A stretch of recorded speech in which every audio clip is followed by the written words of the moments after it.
अस्सलाम नाज़रीन, मैं हूं डॉक्टर मसूद परवेज़। आज आपसे जो बातें शेयर करनी हैं, मैं ये समझता था कि शायद हर बंदे को पता होगा और वो समझ जाएगा। क्या आपने कभी सुना है कि अगर कोई बंदा किसी को कहता है कि गाड़ी की सर्विस करवा के ले आओ, तो उसको इतना तो पता होता है ना कि पानी से ऊपर सर्फ लगाते हैं, फिर उसको धोते हैं, मैट झाड़ने होते हैं, ये वो।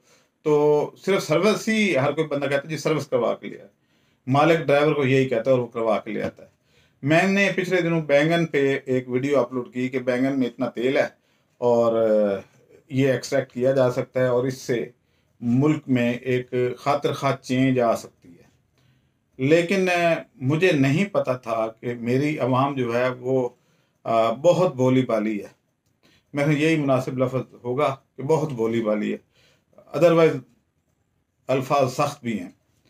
बात यह है कि क्या आप लोगों को नहीं पता कि अगर कच्ची गंदम या कच्चा कोई फल तोड़ा जाए तो उसमें ऑयल नहीं होता। ऑयल से पहले कार्बोहाइड्रेट्स बनते हैं। सबसे पहले फाइबर, कार्बोहाइड्रेट्स ये पहले बनते हैं। उसके बाद ये कार्बोहाइड्रेट्स जो हैं वो मिठास में यानी ग्लूकोज में कन्वर्ट हो जाते हैं और बाद में ये फैट में भी कन्वर्ट हो जाते हैं। अब जब मैंने ये डाली कि बैंगन के अंदर से तेल निकाला जा सकता है, तो हर बंदे ने कच्चे बैंगन पकड़ के तो उनको भून भान के तो उसमें से निकाल दिया। ठीक है, हमने भी पहले जो है, क्योंकि हमारे पास मशीन नहीं थी, तो दूसरा ये है कि हम ये समझते थे कि बाकी सबको पता होगा, लेकिन नहीं पता।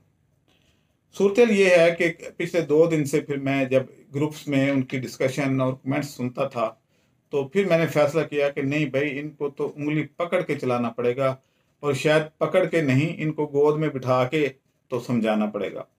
बात यह है कि हमेशा बीज जब पक जाता है तो उसमें ऑयल कंटेंट्स होते हैं।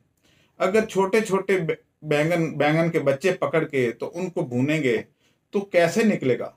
यहाँ उन तमाम फार्मर जो बैंगन प्रोड्यूस करते हैं, अगर वो चाहते हैं कि उनकी क्रॉप अच्छे रेट पे बिके, तो उसका बेहतरीन हल ये है कि वो फसल के अंदर बैंगन को पकने दें जब तक उनके बीज पक ना जाएं। वो बीज जो जो दोबारा सोइंग के काबिल होता है या जिसकी बुआई की जा सके और उससे पौधा निकल सके, उसमें ऑयल होता है। ना कि एक सब्जी वाला कच्चा जो है वो। कद्दू भी अगर आप देखें तो जब उसका बीज पक जाता है तो उस बीज में ऑयल होता है। अब ये जो कच्चे जो सब्जी के तौर पे इस्तेमाल होते हैं, ये तो आधे कच्चे आधे पक्के होते हैं। बैंगन में बीज सैकड़ों नहीं हजारों की तादाद में होता है। बहुत ज्यादा बीज होते हैं, छोटे छोटे बहुत ज्यादा बीज होते हैं और वो ऑयल से भर जाते हैं जब वो पक जाता है। लेकिन अगर आप उनको कच्चा तोड़ के ले आएंगे और वो बैंगन जो आप रोजाना आलू बैंगन खाते हैं तो उसमें डालने के लिए, तो उसमें से ऑयल बहुत थोड़ा निकलता है। अब मैंने पिछले 2 दिन से यही काम कर रहा था, तो जब मैंने फ्रेश बैंगन लिए तो उसमें से ऑयल कितना निकला, हालांकि वो फ्रेश जो थे वो भी इतने कच्चे नहीं थे, तो उसमें से सिर्फ 1.4% ऑयल निकला। फिर जब मैंने कुछ दिन उनको यानी जो पहले ही काफ़ी हद तक पक चुके थे उनको मज़ीद पकने दिया, उनको मैंने निशानी लगा दी कि इनको कोई नहीं तोड़ेगा। जब वो बीज पके हुए मेरे पास आए, यानी बैंगन पके हुए आए और उनको उनके अंदर से मैंने बीज निकाल के तो उनका एनालिसिस किया तो 24% ऑयल था। अब जबकि मैंने गूदा आपसे वादा किया हुआ है कि आप गूदा मुझे दोबारा फरोख्त कर सकते हैं, तो बीज जो है वो अलहदा कर लें या उसको as it is cold press से भी निकाल लें अगर, तो निकल आता है। देन ये अगर बीज को आप किसी एक्सट्रूडर से या जिसको कोलू कहते हैं उससे भी निकालेंगे तो ठीक ठाक तेल निकलेगा। लेकिन अगर आप सॉल्वेंट एक्सट्रैक्शन से निकालेंगे तो और ज्यादा निकलेगा, यानी 24% ऑयल भी निकल आएगा। अब ये चीज जो है आप किस तरीके से कर सकते हैं, एक तो ये है कि आप पक्के बैंगन को फसल में ही पकने दें। दूसरा तरीका यह है कि आप जब पकने दें या उसको पके हुए बैंगन को ऊपर से कट करके और उसको धूप पे खुश कर लें, ताकि अच्छा ये भी बात याद रखिएगा कि हमेशा लैब में या हेक्सेन मेथड में जिसको सॉल्वेंट एक्सट्रैक्शन मेथड भी कहते हैं, उससे तेल उस वक्त निकलता है जब उसमें पानी ना हो। अगर पानी होगा तो क्योंकि पेट्रोल और पानी आपस में मिक्स नहीं हो पाते, तो इसलिए वो एक इमल्शन बन जाएगा। आपके लिए ज़रूरी है कि उसमें मॉइस्चर कंटेंट्स जो है वो 10% के करीब हों या उससे भी नीचे हों, तो बहुत अच्छा तेल निकलता है। अगर आप बैंगन जो वैसे है उसमें अगर जो सब्जी के तौर पे इस्तेमाल होता है उसमें 90% पानी है, बल्कि एक जो छोटे साइज के मैंने बैंगन का एनालिसिस किया तो उसमें 92% पानी था, सिर्फ 8% ड्राई मैटर था। तो उस 8% ड्राई मैटर से आप अगर कोई 2-3% या 7-8% तेल निकाल भी लें तो वो टोटल का तो 1.4 ही बना, तो 1.4% ऑयल आया। लेकिन अगर आप बड़े साइज का लेके उससे निकालेंगे तो ये बहुत अच्छा बिजनेस है।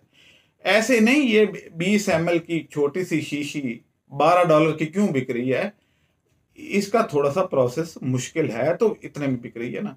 अगर ये ऐसे ही जैसे कपड़े को निचोड़ते हैं ऐसे तेल निकलता होता तो फिर हर कोई निकाल रहा होता। इसमें स्किल चाहिए कुछ। तो जो लोग, अच्छा कुछ लोग इसमें कामयाब भी हुए हैं और वो कर रहे हैं, सेल भी कर रहे हैं, उनका बिक भी रहा है, सारा कुछ है। वो इसलिए बिक रहा है कि उनका अगर थोड़ा बहुत मॉइस्चर है भी तो उसको अगर सालन बनाने में इस्तेमाल किया जाए तो अच्छा सालन बन जाता है। लेकिन फ्राइंग में अगर आप इस्तेमाल करेंगे तो फिर मुश्किल पेश आती है। अब अगर आप उसके बीज से सॉल्वेंट एक्सट्रैक्शन मेथड से या आप मैकेनिकल या कोल्ड प्रेस से निकालेंगे तो उसको आप फ्राइंग में इस्तेमाल कर पाएंगे। जो ये यानी आधा कच्चा आधा पक्का, तो उसमें से जो निकलेगा उसमें आधा पानी और आधा ऑयल होगा, तो वो इमल्शन होगी, उसमें सालन तो पक जाएगा, बाकी चीज़ें पक जाएंगी, लेकिन फ्राइंग के लिए इस्तेमाल नहीं होगा। तो आज की वीडियो में ये बताना था, काम बहुत ज़बरदस्त है। और जो मैंने एक पौधा लगा दिया है कि इसमें से तेल निकलता है और आप खा सकते हैं, एडिबल ऑयल है, बहुत ज़बरदस्त ऑयल है। तो आप ये देखें कि हार्ट के लिए सबसे अच्छा ऑयल जैतून से भी ज़्यादा इसको माना जाता है कि ये बहुत अच्छा तेल है। तो इसको अगर आप इसमें, दूसरा ये है कि ये सन बर्न के लिए जो सन बर्न क्रीम लगाते हैं उसके लिए मॉइस्चराइजर इधर उधर ये काफ़ी सारी चीज़ों में ये ऑयल डलता है, तो काफ़ी महंगा भी है। इसलिए इस पे अब आपने आगे कुछ करना है। मैं तो कर ही रहा हूं, लेकिन मैं फर्द वाहिद क्या कर सकता हूं? आप जो है आप साथ आए, कुछ आप काम करें, ना कि आप जो है वो क्रिटिसाइज करते रहें कि जनाब मेरा तेल तो बहुत थोड़ा निकला, कोई कहता है मेरा तेल इससे ज़्यादा निकला, कोई कहता है जी मेरे तेल में फ्राइंग नहीं हुई, आलू की चिप्स उसमें फ्राई कर रहे हैं। चले बहरहाल ठीक है, वो आपकी मर्जी है, लेकिन इस पे अभी काफ़ी काम करने की ज़रूरत है। या तो ये है कि आप इसका जो बैंगन अगर अगर ड्राई खेत में बैंगन ड्राई हुआ हुआ ले आएंगे या तोड़ के धूप पे रख लेंगे, लेकिन पका होना चाहिए, बीज पक्के होने चाहिए, तो फिर तो मैं गारंटी करता हूँ कि इसमें 24% तेल निकलाएगा और वो बहुत होगा, फ्राइंग के लिए भी ठीक होगा, हर चीज़ के लिए ठीक होगा। तो आज की वीडियो जो है ये इस पे फोकस करने की थी। और हर बात पे आप मेरे से तवक्को रखते हैं कि मैं ही करूं, लेकिन मैं क्या क्या करूं? अभी बहुत काम है, अभी इश्क के इम्तिहान और भी हैं, मैंने बहुत काम करना है। और तो आप मुझे इन चीज़ों में ना उलझाएं, बल्कि ये मैं जो प्रोजेक्ट देता हूँ इनको खुद टेकअप करें और फिर इस पे लग जाएं। इंशाल्लाह आप कामयाब होंगे और पाकिस्तान भी कामयाब होगा। यहाँ पे एक साहब ने मुझे सवाल भेजा, बड़ा दिलचस्प सवाल था कि आजकल पाकिस्तान में मुफक्कर और इस तरह के आला पाए के लोग पैदा क्यों नहीं होते? तो मेरा सिंपल सा जवाब है कि पैदा तो होते हैं, लेकिन अब अवाम वो नहीं रही कि उनको पैदा होने दे, वो उसके खिलाफ हो जाती है, उसकी टांगें खींचने लग जाती है। पहले अवाम और थी, अब ज़र्फ ही नहीं है किसी का कि वो आपको आगे जाने दें। मुफक्कर तो उससे ज़्यादा पैदा हो रहे होंगे, उससे ज़्यादा जो है वो आला पाए के लोग भी पैदा हो रहे होंगे, लेकिन आप पैदा होने ही नहीं दे रहे। आप आगे बैरियर लगा देते हैं कि नहीं भाई आगे नहीं जा सकते तुम, तो फिर कैसे होगा? फिर अवाम में ऐसे ही लोग पैदा होंगे जैसे आजकल आप सोशल मीडिया पे देखते हैं या टीवी पे देखते हैं। हमारे हीरो कौन है? नाचने गाने वाले।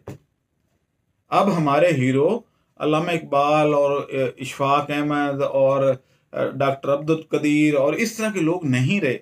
अब हमारे कौन हैं, मुझे तो खैर उनके नाम भी याद नहीं है, लेकिन जो ये क्या वो एक ड्रामा था, मेरे पास तुम हो तेरे पास मैं हूँ, हम दोनों पास वो है, इस तरह के ड्रामे, और एक ड्रामे में कई कई मुआशके चल रहे होते हैं। अब हमारे हीरो वो बन गए हैं।